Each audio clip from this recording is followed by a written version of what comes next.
Hello, we are Team B and we will be discussing Indian business culture compared to American business culture and how Indians adjust to working in America and with Americans. There are some important facts we think you should know before we get into our discussion. In 2011, nearly 1.9 million Indian immigrants resided in the U.S. In 2012, 50% of all Indian immigrants were granted legal permanent resident status through employment-based preferences. Indian American is the third largest Asian American ethnic group. Common experiences Indians have from working with Americans. Americans are more goal-oriented rather than family people-oriented. They enjoy mobility, whereas Indians prefer stability. India is a collectivist country. They work together towards a common goal, whereas America prides itself on its individualism, where everybody has their own goal. Indians are competitive and like to boast about their accomplishments, whereas Americans take pride in their accomplishments and hard work, but don't like to boast about it. Work is work in America. We like to work and then we have our leisure time, whereas India, they're more likely to view work as life, where they would spend longer hours in the office.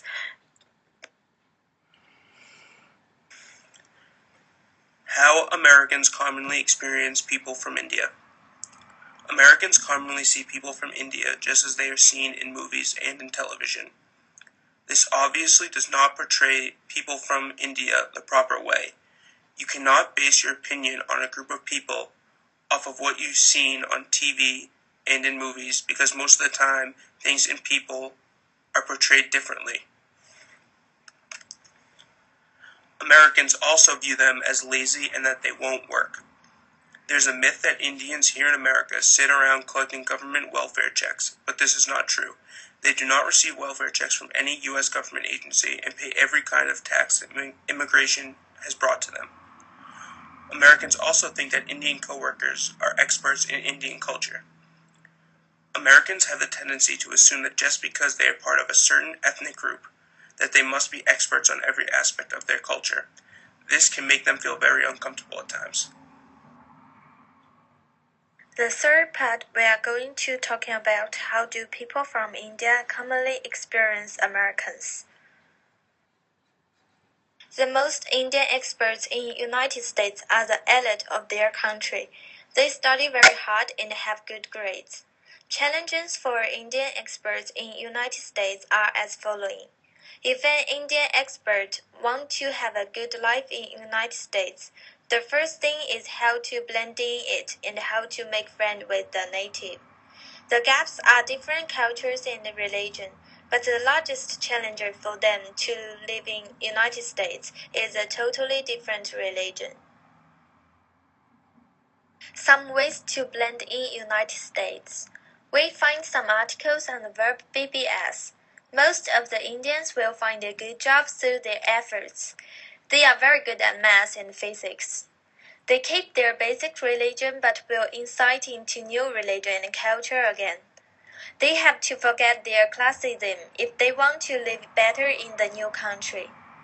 Indians have to learn how to adapt to life in America, such as fruits and vegetables are way more expensive than meat and poultry.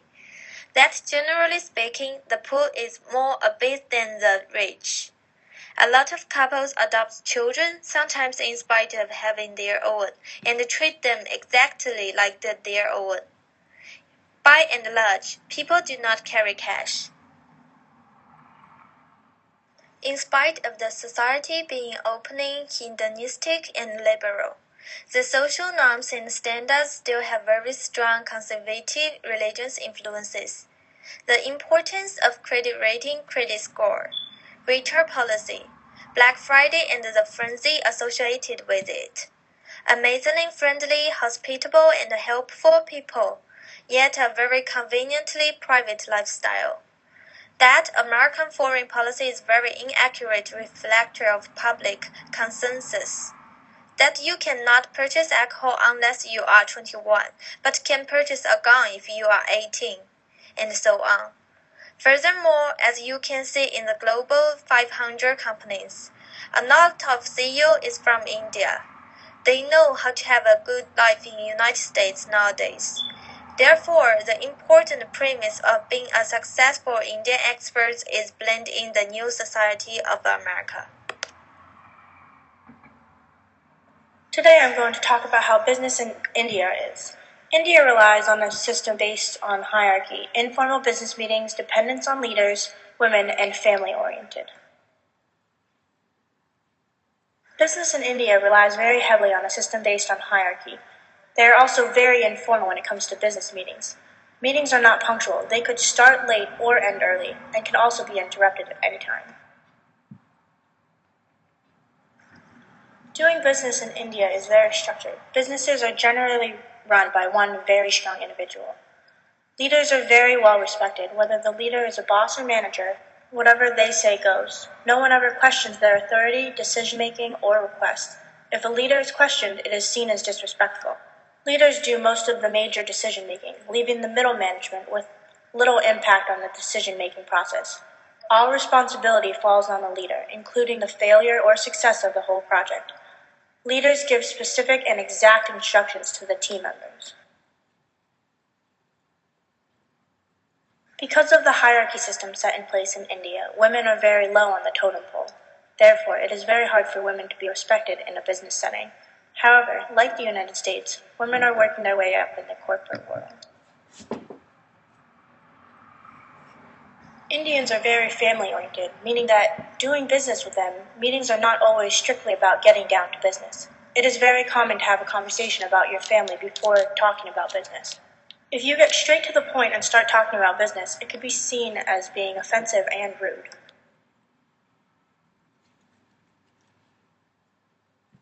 For the problem that what are the important subcultures in India, firstly, I will discuss about the nationality subculture and the religion subcultures.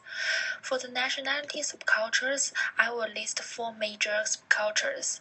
The first one is Anglo Indians, which is about a person of mixed English and Indian descent. Next one is Parsis, which is the Parsis came to India sometime around the 10th century AD to escape Arabic persecution in Persia, which began in the 17th century. The next one is Mughals, which is about the Mughal Muslims empire in India from 1526 to 1857. The whole dynasty was founded by Babur, who came from Fargana, now in Uzbekistan. The last one is Pathans. Pathans came from Afghanistan as a vendor and a businessman. They had living in a community different area in India. So for the religion subcultures, which is based on the different faiths, beliefs, and religions, for example, like Muslims, Christians, Hindus, etc. Based on the character of consumer behavior, I will talk different kind of subcultures. The first one will be geographical and religion subcultures. It's separate as South Indians, North Indians, Northeast Indians. The next one will be the racial subcultures. It will have the Caucasians, Africans, Asians, American and American Indians. The last one will be age subcultures.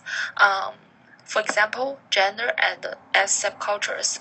All society have assigned different traits and rules for males or females, like breadwinners for males or homemakers for females, etc. Continue the division of subcultures in India. Among the largest of the groups are the subculture of Andhras, which is about people of Hindu and live in Southeast India. This group of people is known for their long hair, tall stature, sweet language, and also their mighty prowess. For the Gonds, it's about a group of people have their own region in India called Gondwana and are widespread across central of India. They are a large hill tribal group. The next one will be Gujaratis. It's about a group mainly follows the Hindu religion. They inhabited in western India. So, continue for the division of subcultures in India. Marathons is a group renamed India City to Mumbai from Bombay and is gained power in Maharashtra. They inhabited in western India and are Hindus. The next one will be Arya. It's a group of Hindus that live in eastern India. The next one will be Rajabs. These are Hindus that inhabit North and West India. The last one will be Tamils. Its group practice Hinduism and Islam. They also inhabit South India and Sri Lanka. What are new issues and trends in India? We found two major trends in India. The first being opening international trade is up and coming. The reason why it's considered up and coming is because of the difficulty it is to do business with India. There are a lot of permits and documents that need to be passed in order to do business with them. The potential consumer base surpasses most developed and developing nations in the world. The next trend is also called the secret weapon, or young labor force. The average age for workers in India is 28. That is 10 years younger than the median age for the world. This gives the advantage because at a younger age they can grow with the company. The first issue, which I mentioned before, is overall India is a difficult place to do business with. They are all about building relationships and figures before any other type of business, meaning they would like to go out to lunch, get to know you on a personal level before they talk any numbers or about their business at all. It also isn't the easiest culture to adapt to. The next issue is the cost of starting a business is really complicated. It requires many permits, procedures, and time-consuming. It's time-consuming because the amount of time it takes for these permits or procedures is much larger than any other country. It could take up to 40 years to pass a certain document. The last issue, which was also mentioned before, was that international trade requires a long list of documents. India has the potential to grow this international trade, but the list of requirements is too long for it to be a fast process. If India can figure out how to make these a little less time-consuming, I think they have the potential to grow in this area. There are some HR policies a company should be aware of before engaging in business with an Indian who is looking to work in America. First off, India does not allow dual citizenship. This means if they are looking to become a permanent resident, they will lose their Indian citizenship. If they are looking to become a temporary employee or just travel to the US for a business-related trip, there are a few options.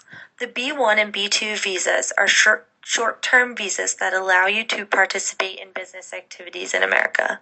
These activities may include a business negotiation or short-term training, and the applicant must have intentions to return home. The H-1B visa is a longer-term visa. To receive this visa, you must have a bachelor's or higher degree or its equivalent and have a specialty skill that a company is looking for. With this visa, you may be admitted for a period of up to 3 years, and that can be extended. The majority of Indian Americans receive permanent residency through employment-based preferences. This visa type has 5 preferences. First preference is priority workers, which are those with extraordinary ability. Second preference is professionals with advanced degrees. Third preference is other professionals, skilled and needed unskilled. Fourth preference is special immigrants, which includes religious workers and employees or former employees of the U.S. government abroad. And finally, the 5th preference is employment creators, admitted as immigrant investors. Again, Indian Americans who received permanent residency used some sort of employment-based preference to gain that. 3 cultural intelligence suggestions you can make that will help improve employee relations with people from this country. For one, you can recruit a CQ coach. One thing that could be helpful is to bring in a CQ coach to the company that can give everybody a better view on each person's culture. This would be a good way to get all employees together and to understand each other better. A second thing you could do is learn about cultural values.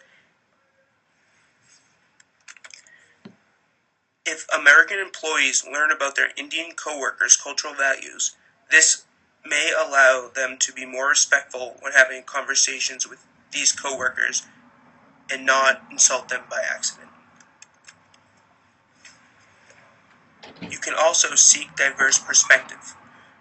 Having multicultural teams within the workplace and even have some of the Indian workers become team leaders could be very helpful.